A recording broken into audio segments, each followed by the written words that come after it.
경제브리핑 불편한 진실이 여러분의 확실한 두통 치료제가 되어드리겠습니다. 경제 뉴스가 연예 뉴스처럼 쉽게 들리는 그날까지 경제브리핑 불편한 진실.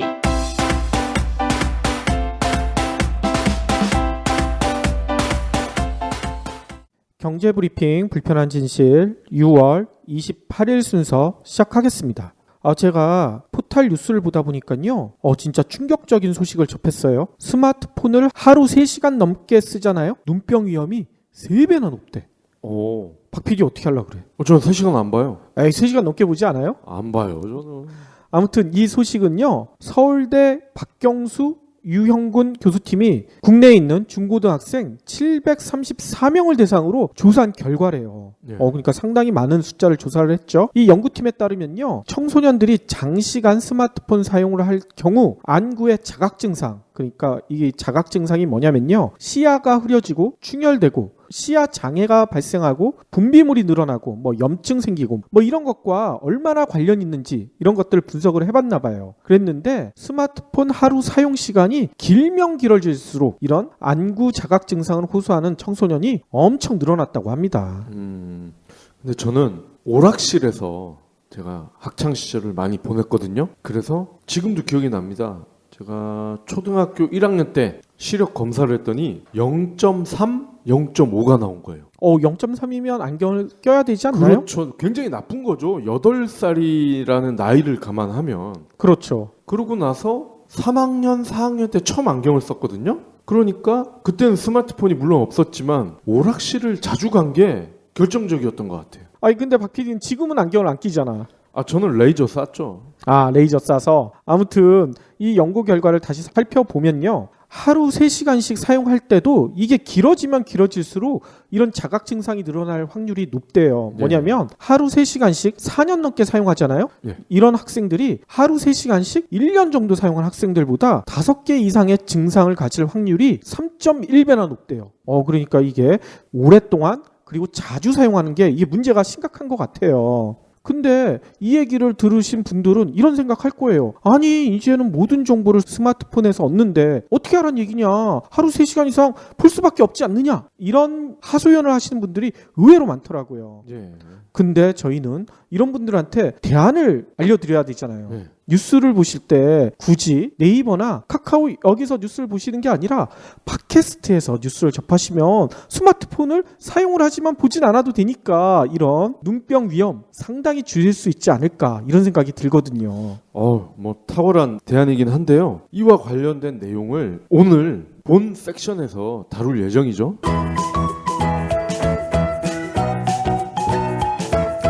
그리고 공지사항을 어제 이어 전해드려야 될 것 같은데요. 어제 저희가 비즈니스북스와 함께 했었던 정기구독 2만 돌파 이벤트 당첨자를 발표드렸잖아요. 그래서 이번 주 금요일까지 응모하셨던 대화명이랑 실명 그리고 주소 연락처 이렇게 개인정보를 저희 뉴스백 메일로 보내달라고 부탁을 드렸었는데요. 벌써 여러분이 보내주셨어요. 그런데 아직까지 안 보내주신 분들은 어제 방송 들으시고도 깜빡 까먹으셨을 것 같아요. 그러니까 오늘 방송 끝나기 전에 이 방송 들으시면서 바로 메일 보내주실 수 있으시잖아요. 그러니까 잊어버리지 마시고 바로 아까 부탁드렸던 정보 보내주시길 바라겠습니다. 보내주실 이메일은 news백@news백.co.kr. 못 알아듣겠다 하시는 분들은 팟빵 공지에 저희가 주소를 올려놨으니까요. 참조해 주세요. 직장인들은 치열한 야생 현장으로 가기 위해 대중교통을 이용합니다. 이들은 주차장에만 있는 자동차 보험료가 아깝다고 생각하죠. 그래서 적게 타면 적게 내는 메리츠 다이렉트 주행거리 할인이 꼭 필요합니다. 지금 확인해보세요. 메리츠 다이렉트 자동차 보험. 가입 시 유의사항을 확인하세요. 그러면 오늘 꼭 챙겨야 할 경제 브리핑. 올 하반기 경제 정책 방향 중에 가장 큰 관심사다. 이런 게 하나 있었죠. 추경. 그렇죠. 추경을 편성할 것인지 안 할 것인지 논란이 상당히 심했었는데 결국 편성하는 쪽으로 결정이 났다고 합니다. 정부는 오늘 2016년 하반기 경제정책 방향 이런 걸 발표를 했는데 10조 원 수준의 추경을 편성하겠다는 계획을 밝혔대요. 정부가 추경을 편성한 것은요. 지난해에 이어 2년 연속이라고 해요. 그렇죠. 작년에도 메르스 때문에 추경을 편성했었죠. 그렇죠. 작년에 편성했던 추경 규모가 11조 6천억 원 이 정도 되는데 올해는 10조 원 이 정도를 편성하겠다는 거예요. 그러니까 2년 연속 10조 원 이상의 추경이 편성되는 것은 우리나라 역사상 처음이라고 합니다. 유례가 없군요. 그렇죠. 시간을 좀 거슬러 올라가서도요. 2006년부터 10년간 추경을 몇 번 편성했는 줄 아세요? 벌써 올해가 6번째.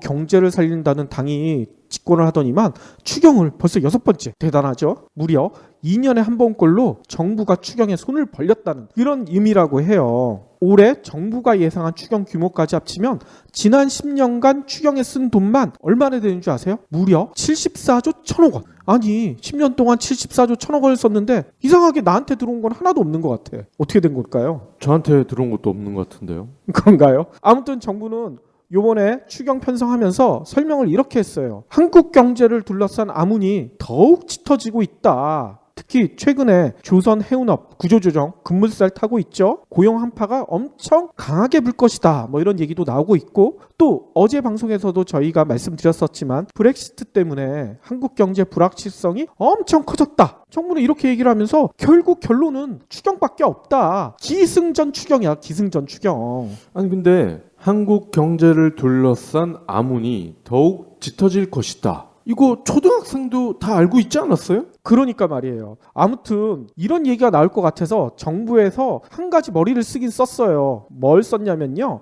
요번 추경은 예전 추경이랑 다르다. 뭔 얘기냐면 국채를 발행하지 않겠다. 한마디로 빚을 내지 않고 추경을 쓰겠다. 이렇게 밝혔어요. 예. 아니 어떻게 이게 가능하지? 정부에선 이렇게 설명을 해요. 올해 4월까지 국세 수입 있죠. 누계 국세 수입을 살펴보니까 지난해보다 무려 18조 원이나 더 거쳤대. 아니 경기가 나쁜데 세금은 더 많이 걷었다는 거야.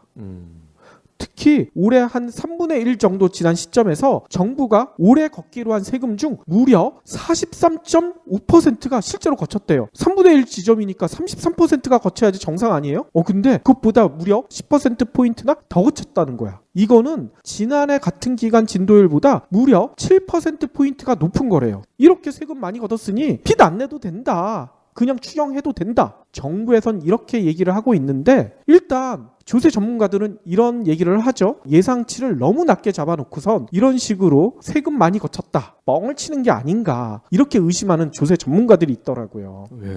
세금을 이렇게 많이 걷었다. 이게 사실이라고 하면 담배값 올렸죠. 기름에 붙는 세금 전 세계에서 최고 수준이죠. 충분히 또 설명은 돼요. 그렇죠. 아니 그리고 이렇게 많이 걷었으면 추경을 할 게 아니라 방금 전에 박 PD가 얘기했던 담배값 내린 건 저는 솔직히 좀 반대하는데 기름값은 내려야 될 거 아니에요. 그리고 최저임금 올려주면 될 거 아니야. 그리고 어차피 이 추경이라는 게 10조를 누구한테 쓰겠습니까? 서민한테 쓸까요? 대기업한테 쓸까요? 아무튼 제 지갑엔 안 들어오더라고요. 국내 소비자들의 소비 심리가 5월에 이어 6월에도 위축됐다. 이런 결과가 나왔습니다. 세금 많이 걷어서 그런 거 아니에요? 그렇겠죠. 오늘 한국은행이 6월 소비자 동향 조사 결과를 발표했는데요. 소비자 심리지수 CCSI라고 하죠. 99가 나왔는데 5월과 같았습니다. 그런데 4월에는 101이었어요. 그러니까 2포인트 떨어졌죠. 어허. 소비자 심리지수는 지난 2월에 98이었는데 8개월 만에 최저를 기록했다가 3월 반등해서 4월까지 2달 연속 개선이 됐어요. 그러다가 5월, 6월 다시 떨어진 상태에서 제자리 걸음을 한 거죠. 무엇보다 대내외적인 불확실성이 커졌다. 국내적으로는 조선, 해운, 부실기업 구조조정 이슈가 막 부각이 되니까 당연히 지갑을 닫게 되죠. 또 구조조정 향방에 따라서 올해 성장률이 더 떨어질 수도 있다. 이런 얘기가 자꾸 들리니까 돈을 쓰면 안 되는 거 아니야? 이런 생각을 당연히 하게 되겠죠. 그렇죠. 거기다 세금까지 많이 걷어가는데. 이참에 금고나 사야 되겠구나. 저라도 그런 생각을 할 것 같아요. 아니 금고에 넣어둘 돈이 있나 보죠? 쬐끔. 그리고 대외적으로는요. 미국 금리 인상 이슈가 아주 또 중요하게 다뤄지고 있는 데다가 브렉시트 앞으로 어떻게 될지 지금은 자세히 알 수가 없죠. 그리고 국제 유가가 다시 상승을 하고 있어요. 글로벌 경제 역시 불확실성이 커지고 있다. 뭔가 확실한 게 조금이라도 나와야 지갑을 열 텐데 말이죠. 정부가 오늘 또 재미난 방안을 검토하겠다 이렇게 발표를 했어요. 뭐냐면 일부 법정 공휴일을요 특정 요일로 지정하겠다. 그래서 쉬는 걸 보장해주겠다. 뭐 이런 방안이래요. 이거 미국 애들이 이렇게 하잖아요. 그렇죠. 오늘 정부가 발표한 방안에 따르면요. 이렇게 돼 있어요. 우리나라 공휴일은 보통 특정 날짜 중심으로 쉬잖아요. 네. 그게 아니라 아까 박 PD가 얘기한 것처럼 미국처럼 몇 월, 몇 번째, 무슨 요일 뭐 이런 식으로 쉬자는 거예요. 예. 이렇게 해야 주말이나 뭐 이런 거랑 겹쳐가지고 쉬는 날짜가 달라지는 이래가지고 업무의 효율성이 떨어지는 그리고 국민들의 휴식권이 침해되는 이런 것들을 벗어날 수가 있다. 정부는 이렇게 얘기를 하는 거죠. 예. 실제로 대체 휴일제가 2014년에 시행됐잖아요. 그래가지고 국민의 휴식권 보장 문제는 정부에서는 이렇게 얘기해요. 어느 정도 보완됐대. 나는 보완 안 된 것 같은데. 아무튼 보완이 어느 정도 됐지만 여전히 예측 가능성이 떨어진다. 공휴일이 주말이랑 겹치는 경우가 아직도 많으니까 그런 얘기를 하는 것 같아요. 그런데 이렇게 특정 요일을 쉬게 되면 휴식권도 보장되고 경제도 좋아지고 뭐 이런 설명을 하더라고요. 예. 실제로 올해 5월 5일이 주말인 7, 8일 그 사이에 또 하루가 평일이 있었잖아요. 예. 그래서 6일을 임시 공휴일로 지정했는데 정부에 따르면 이때 백화점 매출액이 16%가 늘어났대요. 고공입장객은 70%가 늘어났고 그래서 임시 공휴일을 지정했더니 소비 지출이 무려 2조 원이나 늘어났다. 그때 고궁은 아마 공짜였을걸요? 그랬었죠. 거기다가 생산도 3조 9천억 원이나 유발됐다. 따라서 앞으로는 이렇게 쉬는 날을 늘려보겠다. 정부에서는 이렇게 얘기를 하고 있는 것 같아요. 근데 하루에 소비 지출이 2조 원이 늘어났다? 이거 믿을 수 있어요? 자기네들이 그렇게 썼다는 거 아니에요? 정부에서? 예. 실제로 정부에서 발표한 2조 원의 진작 효과는요. 그 6일 자체가 올해는 임시 공휴일이었잖아요. 그 전에는 평일이었거든요. 예. 평일이랑 노는 날이랑 비교하는 게 이게 말이 안 되잖아. 비교를 하려면 노는 날끼리 비교를 해야 이게 얼마나 늘어났다가 얘기가 되지. 그 전에 평일이랑 올해 노는 날이랑 소비가 늘어났다? 이거는 기준 자체가 문제가 있는 거잖아요. 그렇죠. 거기다가 우리나라는 3일절이라든지 그날 자체가 의미가 있는 날이 많잖아. 근데 이거를 아까 얘기대로 몇 월, 며칠, 몇 번째, 무슨 요일 이렇게 지정을 해버리면 그 공휴일의 의미가 퇴색되지 않을까 이렇게 지적하시는 분들도 계시더라고요. 그리고 설이나 추석을 우리는 이제 음력 기준으로 해서 양력을 환산을 하잖아요. 그렇기 때문에 더 어려울 것 같아요. 그렇죠. 거기다가 쉴수록 경제가 좋아진다. 정부가 진짜 과연 이렇게 생각을 하고 이 정책을 추진하는지도 좀 의심스러워요.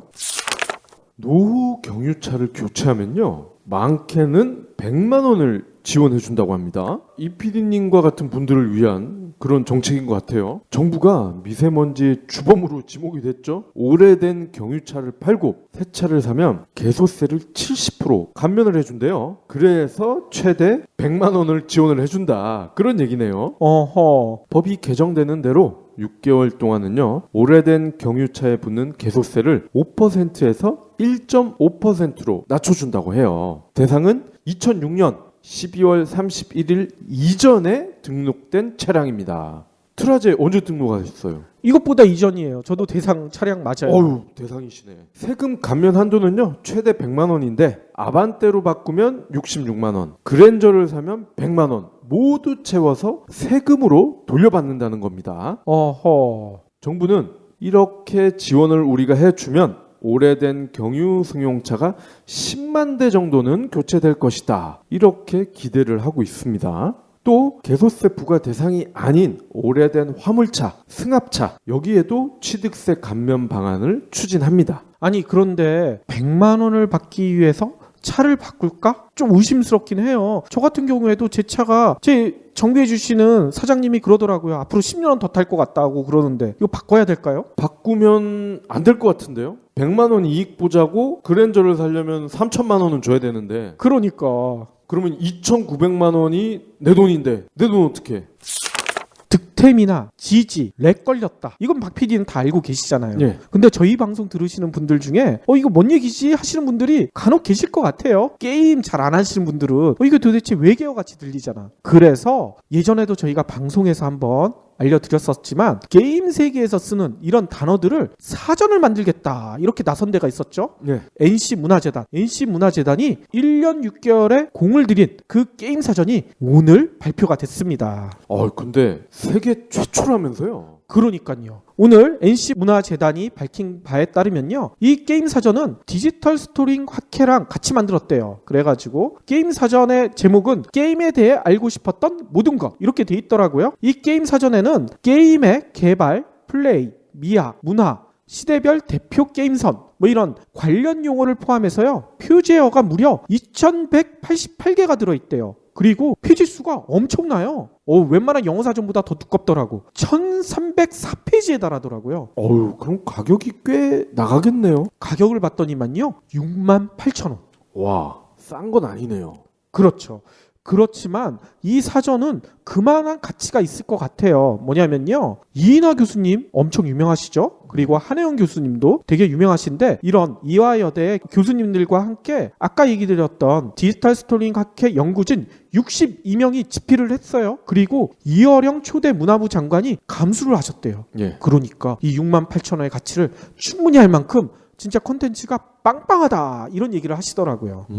게임 사전 발표 자리에 NC문화재단의 이재성 전무가 이런 얘기를 하시더라고요. 야구도 야구 사전이 나오면서 야구가 문화가 됐다. 게임도 그동안에 산업이고 핵심 동력이라고 이렇게 부추겨 세우기만 했지만 실상에서는 다들 게임을 깔보고 게임을 폄하하는 그런 분위기가 많았는데 이번 게임 사전이 발간됨과 동시에 이런 분위기가 좀 바뀌었으면 좋겠다. 이런 말씀을 하시더라고요. 그리고 요즘 초등학생들은요, 대화의 내용의 절반이 게임 용어와 관련이 돼 있습니다. 실제로. 그래서 부모님들이 들었을 때는 이해를 못해요. 그렇죠. 그런데 내가 우리 애들과 좀 소통을 아이들의 시선에서 좀 해보고 싶다. 이런 분들은 게임 사전 장만하셔서 공부를 조금만 하시면 아이들이 우리 아빠는 다른 아빠랑 다르네? 이런 칭찬을 받을 수 있지 않을까? 그런 생각이 들더라고요. 그렇죠. 학부형뿐만 아니라 학교에서 애들 가르치는 선생님들도 예. 게임 때문에 애들과 소통이 단절되는 경우들이 많잖아요. 이런 선생님들한테도 상당히 유용할 것 같다는 생각이 들고요. 그리고 우리가 보통 신조어다 뭐 이렇게 해가지고 나오는 용어들 보면 이게 어느 순간 표준어가 되는 경우들이 있잖아요. 그렇죠. 지금 한국국어원에서도요. 표준어에 대한 기준을 조금 완화하겠다 이런 얘기들을 하고 있는데 조만간 이렇게 득템이나 이런 게임 용어들이 표준어가 될 가능성도 상당히 높지 않을까 이런 생각이 들거든요. 그러니까 여러분들 게임에 대해서 조금 더 깊숙이 알고 싶으시면 이 게임 사전 한 번씩 보시면 좋을 것 같아요. 시급 6,000원으로 올려줄게. 아이고 사장님 최저시급 챙겨주자고요. 알바가 합이다. 알바몬 철원입니다. 나 진상인데 3개월 할부. 네 귀한 집 자식이다. 알바가 합이다. 알바몬 오늘의 섹션 시작할 텐데요. 오늘은 IT 얘기인데 여러분들 되게 관심 많으실 거예요. 저도 이거 관심 많거든요. 휴대폰 바꿀 때가 돼서. 네, 지난 주말 전국에서 스마트폰 영업점, 아는 사람만 아는 그런 스마트폰 영업점입니다. 여기서요, 불법 보조금을 지급을 했는데 사람들이 대란이라는 표현을 쓸 정도로 화제가 됐어요. 아하. 왜 대란이냐? 갤럭시 S7 32기가 모델이 16만 6천 원에 팔렸단 말이죠. 이게 원래 가격은 거의 100만 원에 육박하지 않나요? 그렇죠. 법정 보조금을 아무리 다 받아도요, 53만 원은 줘야 된다는 이 제품을 무려 40만 원 가까이 할인을 받은 거죠. 그렇군요. 아니 근데 이렇게 할인해 주는 게 왜 앞에 불법이 붙죠? 할인해 주는데 불법 보조금. 이 용어부터 난 마음에 안 들어. 일단 단통법이라는 게 있기 때문에 그런 거죠. 단통법이 있기 때문에 최대 상한선이 정해져 있습니다.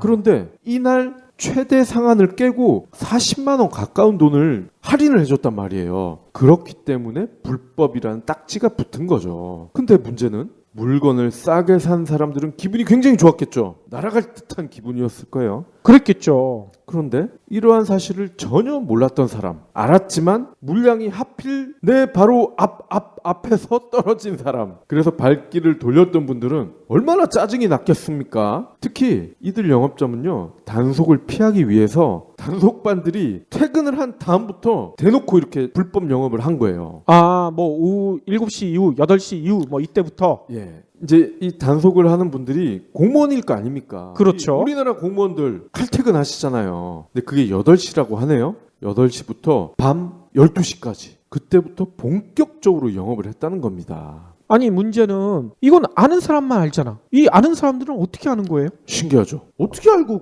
거기를 다 갔을까? 이들 영업점은요, 일단 SNS나 온라인 카페에서 1차 영업을 합니다. 왜? 단속에 적발되는 것을 막아야 되니까 온라인과 모바일에서 1차 필터링을 하는 거죠. 그런 다음 2차 필터링이 진행이 됩니다. 어떻게 되냐면요, 실명, 전화번호, 주민번호 앞자리 이거를 입력하게 해요. 그리고 마지막 관문이 또 남아있어요. 오프라인 영업점을 직접 방문을 해야 됩니다. 오호. 그래야 단속반인지 아닌지 마지막으로 확인할 수가 있단 말이죠. 영업점을 방문하기 전까지 가격 또는 세세하게 뭔가를 물어보는 그런 행위, 이런 걸 하는 순간 바로 자격이 박탈이 된대. 그렇죠. 요즘 폰파라치 때문에 이런 장치를 만드는 데가 많다고 그러더라고요. 예, 아주 꼼꼼합니다. 그러면 이들은 왜 이렇게 스릴 넘치는 영업을 하는 걸까요? 단속반에 걸릴 수도 있는데,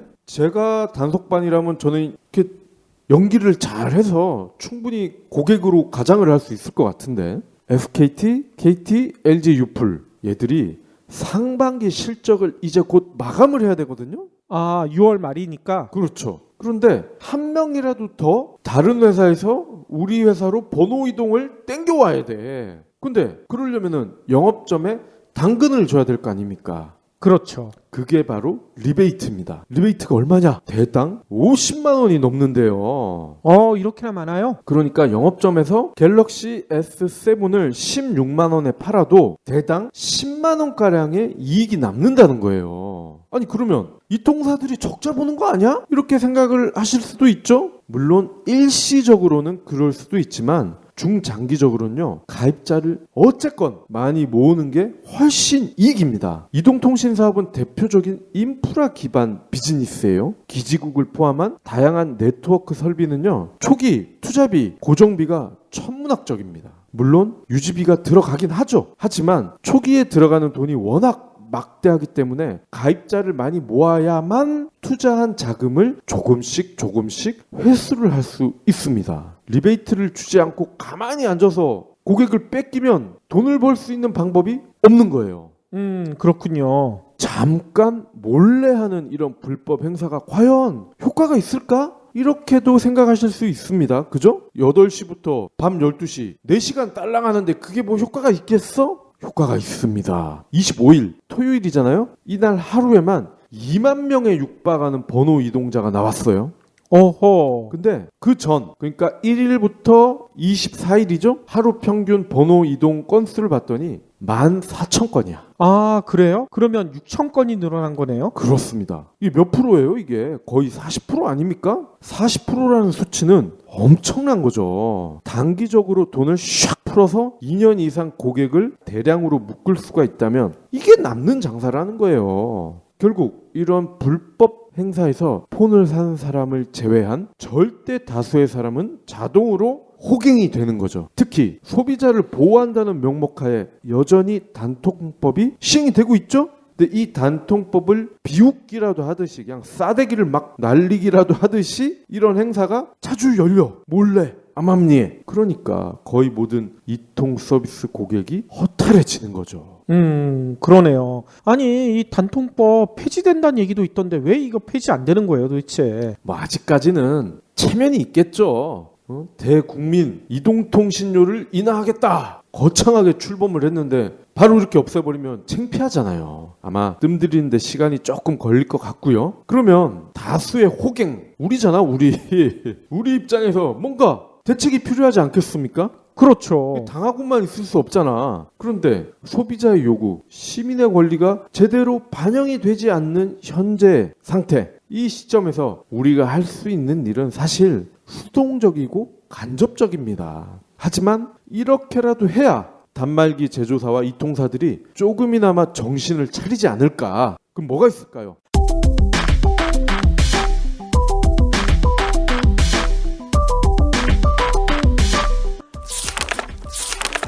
부장님 일찍 나오셨네요. 아이 근데 왜 신문을 그렇게 여러 개씩 보고 계세요? 내가 의심병이 좀 있어. 의심병이요? 한 사건을 놓고 언론에서 장난을 많이 하거든. 이 대리, 뉴스가 어떻게 만들어지는 줄 알아? 에이 제가 기자도 아닌데 그걸 어떻게 알아요? 이런 순진한 친구를 봤나? 요즘에 계속 뉴스 나오는 어버이연합 알지? 그분들이 정말 애국심으로 그런다고 생각해? 뭐 어르신들이 용돈이나 벌러 나오신 거 아니에요? 그러니까 왜 어른들이 하필 거기서 용돈을 버냐고. 뭐 보수단체니까 보수를 받아야 움직이는 거라서. 아침부터 왜 낮에 개그야? 시민단체가 집회하면은 단신, 어버이연합이 집회하면은 머리기사, 진보라는 말만 나오면 빨갱이 잣대부터 들이미는 거, 이게 바로 언론이 만드는 프레임이라는 거야. 프레임. 모든 기사에는 그 의도가 있는 법이라고. 오 부장님은 어떻게 그런 걸 다 아세요? 사실 내가 요즘에 현직 기자가 쓴 재밌는 책을 하나 보고 있어. 이거 나쁜 뉴스의 나라. 아마 이대리가 보는 찌라시보다 훨씬 재밌을걸? 오 진짜예요? 그럼 다 읽고 저 좀 빌려주세요. 이런 책은 좀 사서 보라고. 뉴스 그 이면에 감춰진 진실을 알고 싶다면 한빛비즈 최신작 나쁜 뉴스의 나라. 일단 합리적인 가격대 제품을 많이 사는 겁니다. 아 중저가 폰. 그렇죠. 요즘 인기를 얻고 있는 모델이 바로 펜텍 스카이 IM100이죠. 저희가 얼마 전 브리핑 시간에도 잠깐 소개시켜 드렸었죠. 예, 현재 예약 판매 중인데요. 하루에 2,000대가 주문이 된다는 거예요. 오 이렇게 많아요? 하루 2,000대면은 굉장히 잘 팔리는 수준이라고 합니다. 출고가가 44만 9천 원. KT의 599 요금제로 신청을 하잖아요. 그러면요 지원금을 34만 5천 원을 받는다는 거예요. 그러면 출고가에 이 지원금을 빼면 10만 원 정도 할부금을 2년 동안 내면 된다는 겁니다. 그러니까 다달이 4천 원 정도 내시면 된다는 얘기죠. 오 엄청 싸네요. 이 정도면은 단말기값 부담은 상대적으로 적다, 이렇게 보겠죠. 더 중요한 건요 소비자의 행동인데, 이 소비자의 행동에 있어서 의연함이 필요하다는 거예요. 의연함. 갤럭시 7, G5, 그리고 곧 나올 아이폰 7, 물론 비싸고 좋은 물건이겠죠. 그런데 우리는 왜 100만 원 가까이 하는 이런 물건들을 1년 반 자주 이렇게 바꿀까요? 뭐 망가지니까 그런 거 아니에요? 이들 전화기로 통신을 하면 요금이 싸지는 것도 아니고, 통화 음질이나 데이터 통신 서비스의 질이 획기적으로 나아지는 것도 아니잖아. 결국 남들이 사니까 이왕이면 최신 모델, 플래그십 모델을 사자. 그리고 조금은 있어 보이니까, 이런 심리 아닐까요? 뭐 그럴 수도 있을 것 같아요. 정말로 고장이 나서 사는 분들은 저는 제 주위에서 많이 못 본 것 같아요. 스마트폰으로 우리가 하는 행동을 한번 천천히 곱씹어 볼 필요도 있습니다. 기본적인 통화, 문자, 이거를 제외하면 드라마, 영화, 야구, 예능 프로 보기, 카톡으로 수다 떨기, 게임하기, 이거를 제외하고 우리가 스마트폰으로 뭐 하는 거 있으세요? 이 PD님 이거 빼고 뭐 하는 거 있으세요? 아니 스마트폰 뱅킹도 하고 저는 이것저것 해요. 뱅킹할 돈이 있으신가 보지? 아이 돈 갚아야 되니까. 아마도 방금 말씀드린 거 빼면 용도가 많지 않으실 거예요. 그죠? 근데 제가 통계를 찾아보니까요, 우리나라 사람들이 하루에 평균 3시간가량을 스마트폰 이용에 투자한다고 합니다. 아니 3시간 하면 우리 오프닝에도 말씀드렸지만 눈 나빠진다며, 눈병 걸린다며. 그러게 말이에요. 통화나 문자는 이 중 일부분에 지나지 않을 겁니다. 3시간 중에. 그죠? 요즘은 연인들도 커피숍에 가서 커피를 마시면서 데이트를 할 때 말을 안 해. 스마트폰으로 카톡으로 얘기를 한다니까? 바로 앞에 사람 놓고. 그러게 말이에요. 그런 것만 봐도 통화나 문자를 3시간에서 차지하는 비중이 적을 것이라는 건 충분히 짐작을 할 수가 있죠. 그러면 결국 드라마, 영화, 야구, 예능, 카톡, 게임 이거란 얘긴데 좀 허무하지 않습니까? 우리가 이 직사각형의 물건에 손가락을 대면서 발열을 시키기 위해서 시간을 보내기 위해서 우리가 태어난 건 아니잖아요. 게다가 스마트폰 탓에 근무 시간이 하루 2시간 동안 늘었다면서요. 아, 그랬었죠. 부장이 카톡으로 일을 시킨 다음에 엑셀도 하고 메일로 주문서도 보내고 일도 시킨다면서요. 그러면 오히려 스마트폰을 멀리해야 할 것 같은데 스마트폰만 봐도 밥맛이 떨어져야 되는 거 아니에요? 그렇죠. 근데 현실은 반대란 말이죠. 지금 아이폰 4, 갤럭시 3 이런 걸 들고 다니시는 분들은 제 생각에 아마도 득도를 하신 분이지 않을까. 이미 도인이십니다. 그분들은. 세상의 이치를 깨우쳤어. 아니, 저희 어르신들 중에 폴더폰 들고 다니신 분들은 진짜 도 닦으신 거 아니에요? 그분들은 거의 신의 경지에 오르신 분들입니다. 이 하찮은 것, 이깟게 뭐라고 이런 분들인 거죠. 아무튼 요즘 디톡스 얘기하면서 스마트폰 디톡스도 필요하다 뭐 이런 얘기들 많이 하는데 스마트폰 조금 멀리하는 게 저희들 정신 건강에도 좋고 경제적인 면에서도 상당히 도움이 될 것 같다는 생각이 드네요. 그렇죠. 혹시 기부해보신 적 있나요? 이런 질문을 하면 나 먹고 살 것도 없는데 기부는 무슨? 기부는 션, 정혜영, 김장훈이나 하는 거 아니야? 라고 하시는 분들이 많습니다. 하지만 기부는 돈 많은 연예인의 전유물이 아닙니다. 무료 기부 사이트 위시플렉스에 접속하면 누구나 기부천사가 될 수 있습니다. 어떻게 가능하냐고요? 위시플렉스의 나만의 위시에서 매주 마음에 드는 신상 10개만 고르면 됩니다. 물론 사는 것이 아니라 찜만 하는 겁니다. 그러면 기부머니 500원이 매주 생기죠. 이 기부머니를 경제브리핑, 불편한 진실 같은 프로젝트에 후원할 수 있습니다. 참 쉽죠? 보너스도 있습니다. 매주 추첨을 통해 골라놓은 신상을 최대 90% 할인된 가격으로 살 수 있는 기회도 제공합니다. 기부도 하고 신상도 챙기고 그야말로 꽉 먹고 알 먹고입니다. 이래도 기부는 나와 상관없는 딴 나라 이야기라고 하실 건가요? 당장 위시플렉스에 접속해 자랑스러운 기부천사의 이름을 올리세요. 마지막으로는요, 자신의 열정을 따르지 말라 뭐 이런 글이 있어가지고 도대체 이게 뭔 얘기인가 제가 좀 살펴봤는데 그 내용을 여러분들과 함께 공유를 할까 합니다. 이 글은요, 실리콘밸리의 안드레센 호르위치란 이런 벤처 캐피탈이 있거든요. 여기에 공동 설립자인 벤 호르위치가 최근 콜롬비아대 졸업 축사를 했는데 거기서 이렇게 얘기를 했대요. 왜 호르위치가 이런 조언을 했을까? 이 호르위치는 자신의 열정을 따르지 말라 하면서 4가지 이유를 들었대요. 첫 번째 이유는 뭐라고 돼 있냐면요, 열정은 우선순위를 매기기 어렵다. 뭔 얘기냐면 수학이나 엔지니어링 혹은 역사나 문화 어느 것이 더 열정이 있습니까? 이렇게 물어봐요. 그리고 그 다음 질문은 무엇을 더 잘합니까? 좀 깨달음이 있으신가요? 어느 것에 열정이 있는지를 답하는 것보다 무엇을 더 잘하는지, 이게 훨씬 더 쉽지 않아요? 그렇죠. 자신한테 더 와닿고. 네. 두 번째 이유는요, 열정은 변한다. 이게 뭔 얘기냐면 호르위치는 이렇게 설명하더라고요. 당신이 21살에 가졌던 열정이 40살에 가질 열정과 같을 수는 없다. 나이가 들어가면서 열정은 변할 수밖에 없지 않느냐, 이걸 지적한 거죠.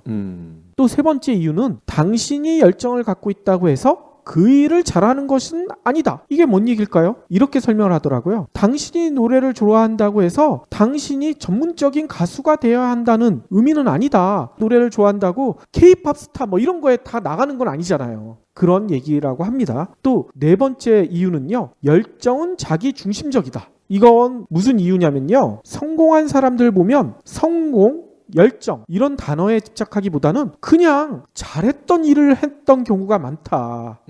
그러면서 이런 설명까지 붙였어요. 시간이 지나게 되면 세상에서 얻을 수 있는 돈이나 물질적인 것 때문에 소홀히 했던 것들 중에 훨씬 더 중요한 게 있다는 것을 깨닫게 된다. 호르위치는 이렇게 조언을 합니다. 그러면서 호르위치는 마지막에 이런 얘기를 했대요. 당신이 잘할 수 있는 것을 찾아라. 그리고 그것을 세상에 집어넣어라. 그렇게 하는 것이 다른 사람들을 돕고 세상을 더욱더 돕는 길이다.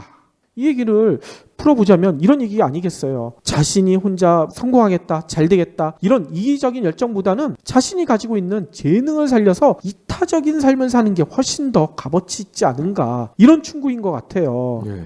그러니까 우리나라에 적용시켜 보면 스펙을 쌓기 위해서 열심히 선택하는 열정페이 이런 것 대신에 자신의 재능이 무엇인지 냉철하게 분석해보고 거기에 자신의 시간을 투자하는 게 훨씬 더 낫지 않을까, 이런 생각도 들고요. 열정의 배신. 이렇게 정리가 되겠네요. 그렇죠. 아무튼 저희도 비슷한 것 같아요. 저희도 열정보다는 우리가 하고 싶은 거, 우리가 좋아하는 거 지금 하고 있잖아요. 그래서 경제브리핑 불편한 진실이 여러분들의 사랑을 많이 받고 있지 않은가, 저는 그런 생각을 하고 있거든요. 사실 저는 열정으로만 치면은 책을 만들고 싶어. 아, 그렇죠. 근데 모르니까 못하고 있어요. 맞아요. 저도 열정만 따지면 지금 두산 베어스 투수하고 있어야 돼요. 그렇지만 아까도 얘기했잖아요. 제가 노래를 잘한다고 전문적인 가수가 될 수 없듯이 제가 야구를 좋아한다고 프로야구 선수가 될 수는 없잖아. 이왕 쓰는 거 왜 두산이에요? 차라리 LA 다저스를 하지. 제가 제일 좋아하는 팀이 두산 베어스니까요. 아무튼 오늘 NC랑 3연전 맞붙는데 화요 불패 오늘도 지켜가길 바라겠습니다. 혹시 듣고 계시는 NC 다이노스 팬들은 너무 비난하지 말아주세요.